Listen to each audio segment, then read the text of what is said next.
Olá, pessoal, sejam todos bem-vindos a esse curso de Direito Constitucional. Meu nome é Viviane Pérez, eu sou professora de Direito Constitucional do Vencendo Concursos. Além disso, eu sou analista do Ministério Público do Estado de São Paulo, sou professora da graduação de Direito e sou mestranda em Direito. Eu queria conversar com vocês, nós vamos ter muito tempo para conversar sobre direito constitucional. E você saiba que é uma matéria super importante para a sua aprovação no concurso. Por quê? Porque direito constitucional cai em todos os concursos praticamente, né? Tanto de nível médio como nível superior. Então aqui nós vamos ver os pontos mais importantes de direito constitucional no concurso. Todas as minhas aulas vão ter questõezinhas para nós respondermos, para vermos como aplicar a matéria, aplicar o assunto estudado em questões, ok?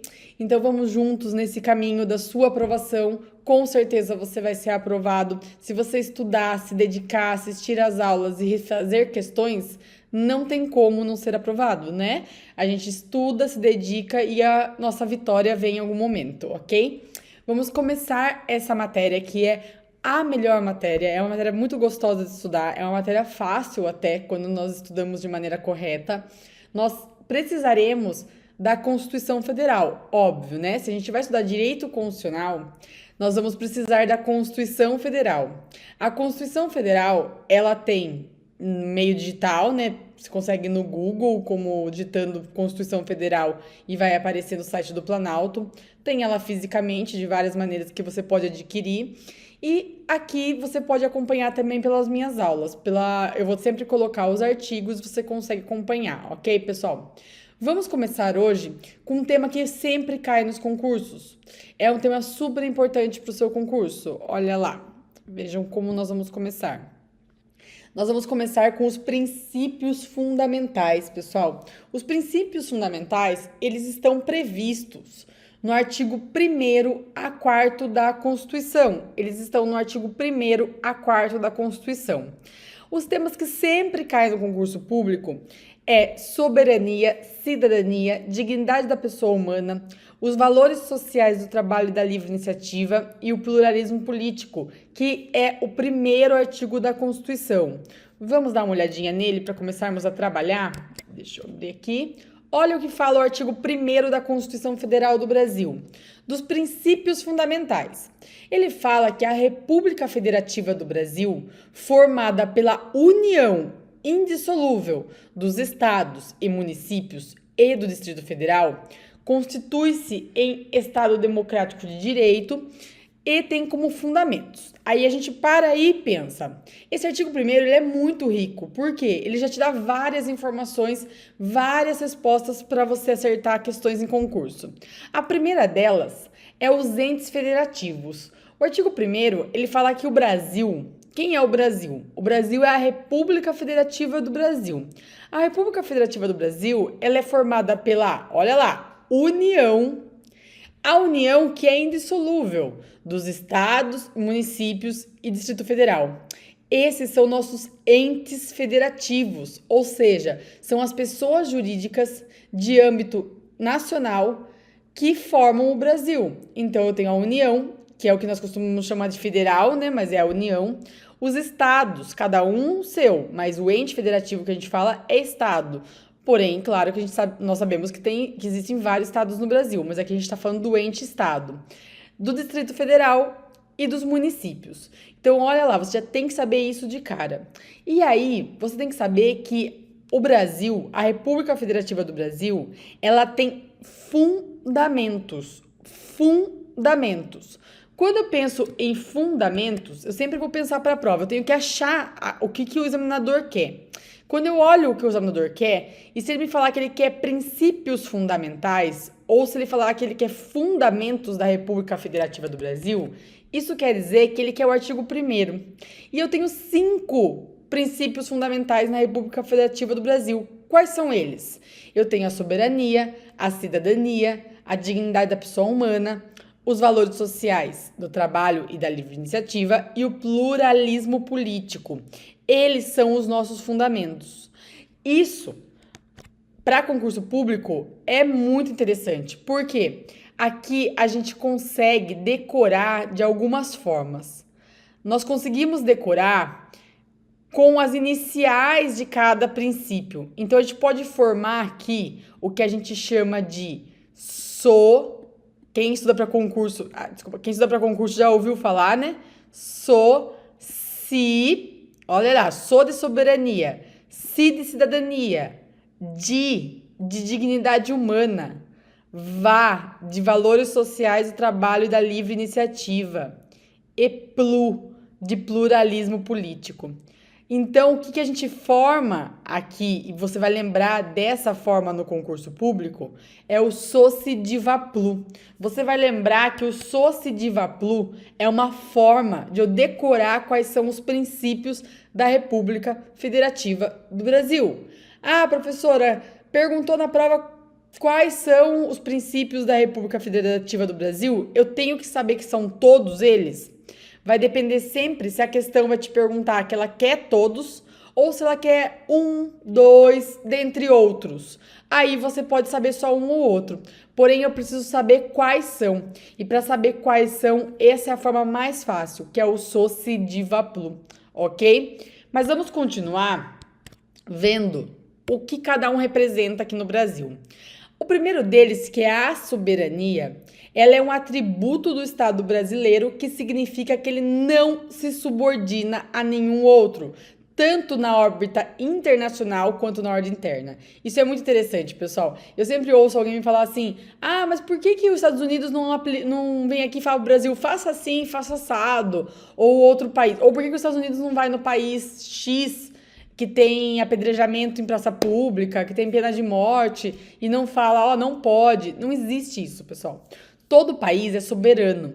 O que é soberania? Quer dizer que tanto na órbita interna como na órbita externa, internacional, ninguém pode mandar nele, tá? O Brasil, ele aqui dentro, quem manda na República Federativa do Brasil é o povo, então ele realmente é soberano, e lá fora ele também é soberano.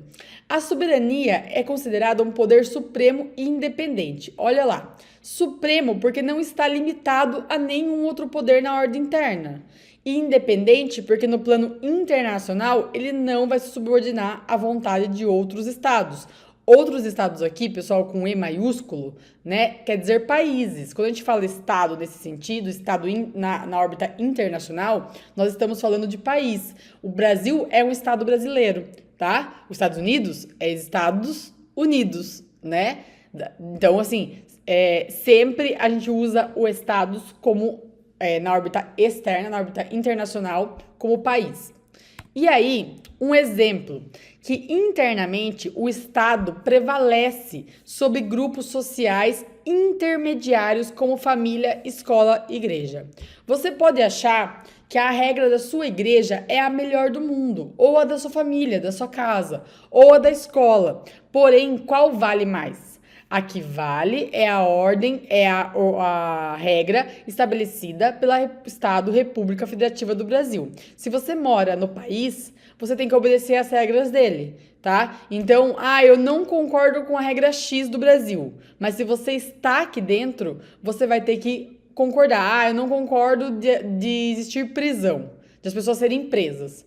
Você está dentro da Organização Brasil, da República Federativa do Brasil, a partir do momento que alguém comete um crime, ela vai sofrer as sanções penais. É assim que funciona a regra do jogo. Para que isso? Para funcionar o sistema, né? Para funcionar um país, tá? Então, não se sobressai as regras sociais, os grupos sociais. Quem se sobressai sempre é o país, sempre é o Estado.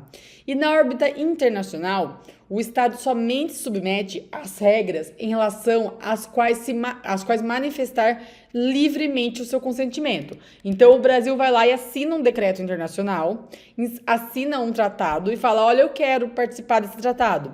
Então, eu quero jogar esse jogo. Se eu quero jogar esse jogo, daí eu tenho que obedecer às regras do jogo, né?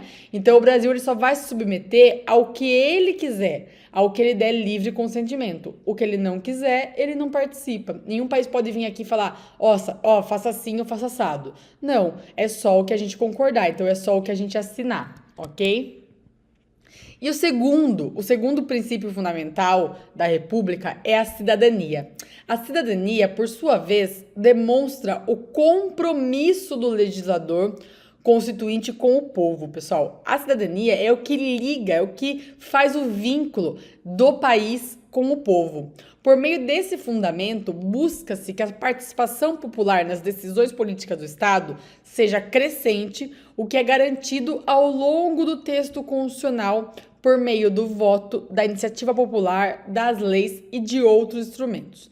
Então, lembre-se sempre, cidadania é o que faz o povo ter o título de cidadão. É o que liga nós ao país, é o que faz com que nós consigamos alterar as regras do país. E assim com o tempo vai evoluindo, né? Vai mudando o que o país pensa, como o país age, como o país evolui, ok? O terceiro princípio fundamental, e hoje um dos mais proclamados, mais em altas e mais pedidos em concurso público, é a dignidade da pessoa humana, tá? Que a gente ouve falar como direitos humanos, tal, mas o princípio em si, que é a dignidade da pessoa humana, consiste no valor fonte do ordenamento jurídico, a base de todos os direitos fundamentais. Trata-se de princípio que coloca o ser humano como preocupação central para o Estado brasileiro. A proteção às pessoas deve ser vista como um fim em si mesmo. Sempre lembre-se que o nosso Estado, o nosso país, ele é um país voltado com a preocupação do ser humano. Então, o Estado brasileiro, ele coloca o ser humano como centro da sua preocupação.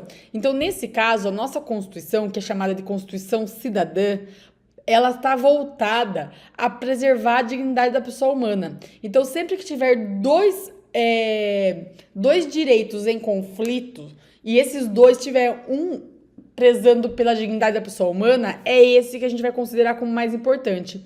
Então, pense na pandemia, que nós tivemos vários conflitos, né? Mas o maior deles sempre foi a economia, que no final a economia também vai gerar uma dignidade humana, mas ali, aquilo que eu estava de frente com ele, com aquela verdade, era a economia e a saúde, certo? Era o que estava mais de frente comigo ali na pandemia. Tinha a saúde e a economia. O que eu preservo primeiro? Preservo primeiro a saúde, porque a saúde é o que está mais ligado com a dignidade da pessoa humana, aquelas pessoas que eu preciso preservar. E depois eu vou pensar na economia, que também vai gerar uma dignidade da pessoa humana. Mas pense sempre que o valor mais importante para nós, no Brasil, na República Federativa do Brasil, é a pessoa, tá? E aqui, um exemplo é, segundo o STF, a dignidade da pessoa humana é princípio supremo e significativo vetor interpretativo. Então, sempre que o STF tiver uma decisão para tomar, ele vai tomar com base no princípio da dignidade humana. Tem a súmula 11, a súmula vinculante 11, que fala de algemas, depois dá uma olhadinha se você tiver interesse. A súmula vinculante 11, ela dá um exemplo, ela fala que as pessoas não vão ser algemadas sem necessidade, tá? Só em necessidade e justificado. A pessoa que está algemando teria que justificar. Por que isso? Para não afetar a dignidade humana, porque a dignidade humana vem primeiro. A súmula vinculante 14, ela fala do direito do defensor, do advogado, acessar a inquérito policial.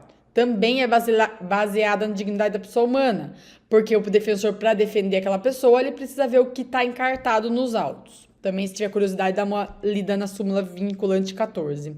E a súmula vinculante 56, que é a que fala de falta de estabelecimento penal. Se eu não tenho estabelecimento penal adequado, eu não poderia manter a pessoa encarcerada, não poderia manter a pessoa presa em um lugar que não esteja compatível. Também, se quiser dar uma olhada, as 3 súmulas vinculantes são exemplos de súmulas que o STF utilizou como princípio mãe, como princípio base, a dignidade da pessoa humana, ok? E aí, eu tenho os valores sociais do trabalho e da livre iniciativa. Esse princípio fundamental, ele fala que o Constituinte reforça que o Estado é capitalista. Claro, nós também precisamos de dinheiro, nós precisamos de economia. e que trabalho é um valor de nossa sociedade, merecendo até mesmo a posição de direito social. Então, além de a gente prezar pela dignidade humana, também nós prezamos pelo valor social do trabalho, porque é ele que vai fazer vai ser ele que vai fazer com que a gente seja pessoas dignas, né? Que tenhamos uma dignidade e da livre iniciativa. Também é um princípio fundamental. E o último princípio fundamental é o pluralismo político. Ou seja, o Brasil não é um país bipolítico, igual os Estados Unidos, por exemplo, que é republicano ou democrático. Nós não. Nós temos pluralismo político, que é o quê? Ter várias ideias. Nós temos várias filosofias políticas, várias ideias políticas e tá tudo bem. Então, é possível a garantia de existência de várias opiniões e ideias, com respeito a cada uma delas. Então, a gente pode utilizar a parte nossa política com várias ideias. É diferente, pessoal, de pluripartidarismo, que seria ter vários partidos. Nós também temos o pluripartidarismo, mas o pluripartidarismo, ele não é um princípio fundamental da República. Ele vai ser visto depois como um direito do direito, ele é um direito dos direitos políticos, tá? Então ele vai entrar lá em direitos políticos. Aqui, o direito fundamental, e você vai decorar isso para sua prova, é o pluralismo político. Por que eu estou dizendo isso? Porque várias provas de concurso, eles trocam a palavra. Eles colocam, de vez pluralismo político, colocam pluripartidarismo. E não é a mesma coisa.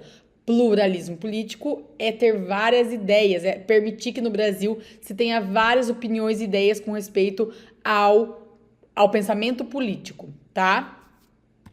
E aí, então, aqui, ó, a dica que eu tinha dado antes, só para reforçar para vocês, o artigo 1º, então, o que ele traz? Ele traz o Socidiva Plu. E o que é o Socidiva Plu para a prova? Ele é os fundamentos da República Federativa do Brasil. Você que está estudando vai colocar aí no seu caderninho, que pode vir na prova como fundamentos da República Federativa do Brasil, assinale a alternativa que traz os fundamentos, ou pode vir como princípios fundamentais da República Federativa do Brasil. As duas coisas são a mesma coisa, ok? Princípios fundamentais ou fundamentos da República Federativa do Brasil. Fechou?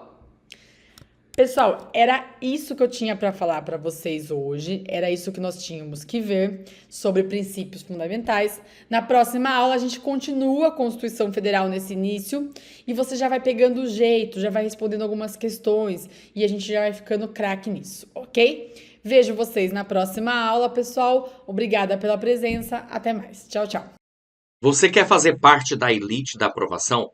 Então vem estudar aqui com a gente no Vencendo Concursos. Você acaba de assistir a uma aula ou uma parte das muitas aulas que nós temos aqui no nosso curso online preparatório, focado justamente para o concurso da UFPB, assistente em administração. E se você chegou até aqui é porque gostou, não é verdade? Então continua porque eu tenho um recado importante para te passar. Como fazer parte da elite da aprovação? Quanto de investimento é preciso para uma preparação de verdade? Quanto vale a sua aprovação? Bom, nós montamos um combo para você ser aprovado nesse concurso. É o Gabaritando UFPB. Vantagens do curso. Em primeiro lugar, você vai ter acesso imediato. Fez a matrícula, recebe imediatamente os dados de acesso, já começa a navegar imediatamente na nossa plataforma. Acesso ilimitado, poderá assistir às aulas quantas vezes você quiser, sem limitação de visualizações, e o curso tem validade aí de 1 ano. Teoria e questões comentadas. Centenas de questões comentadas pelos nossos professores, o que vai fazer uma diferença muito grande na sua preparação. E material em PDF das aulas, tá? Nós transformamos os slides dos professores em material em PDF, para servir de material de apoio, caso você queira. Tem aluno que prefere comprar um cadernão, separar por matéria e ir anotando tudo, e tem alunos que preferem esse material para transformar no material ali apostilado, tá? Bom, além do curso online, lembrando que o curso aqui é focado em aulas em vídeo, né? Você também terá, olha só, gente, uma série de bônus. Simulados, faremos 2 simulados aí no decorrer do curso, e revisões.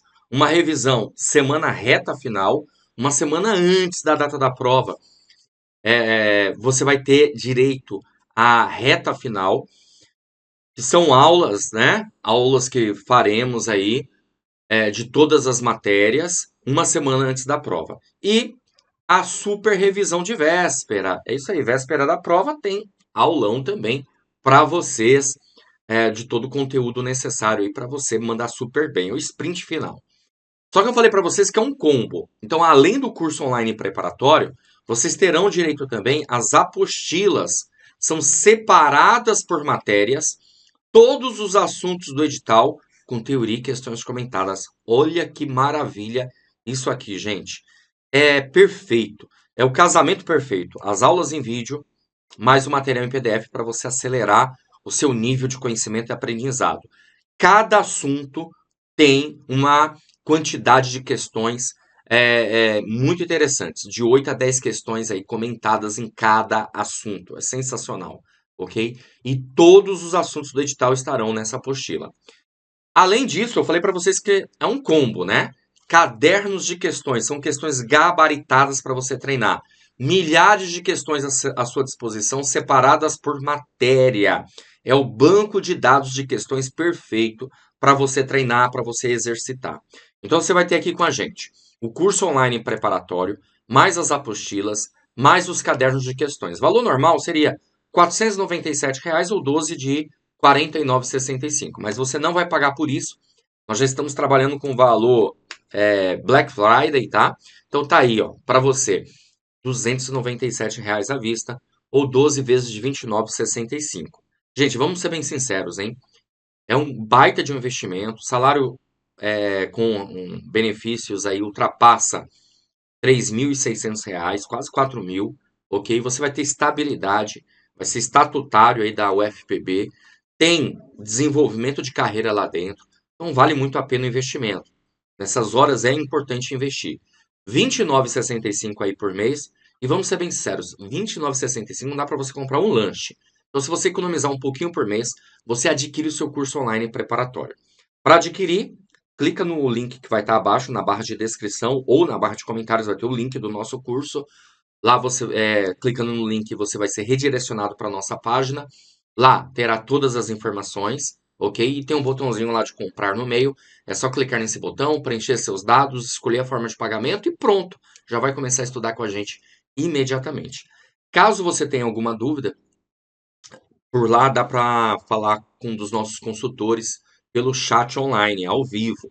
Ou você pode chamar também na central de atendimento WhatsApp. Tá aí o número: 11 97465 6052. Beleza? Bom, é isso. Eu vou ficando por aqui. Um grande abraço para vocês e a gente se vê numa próxima oportunidade. Valeu, grande abraço. Ó, clica aí, tô te aguardando, hein?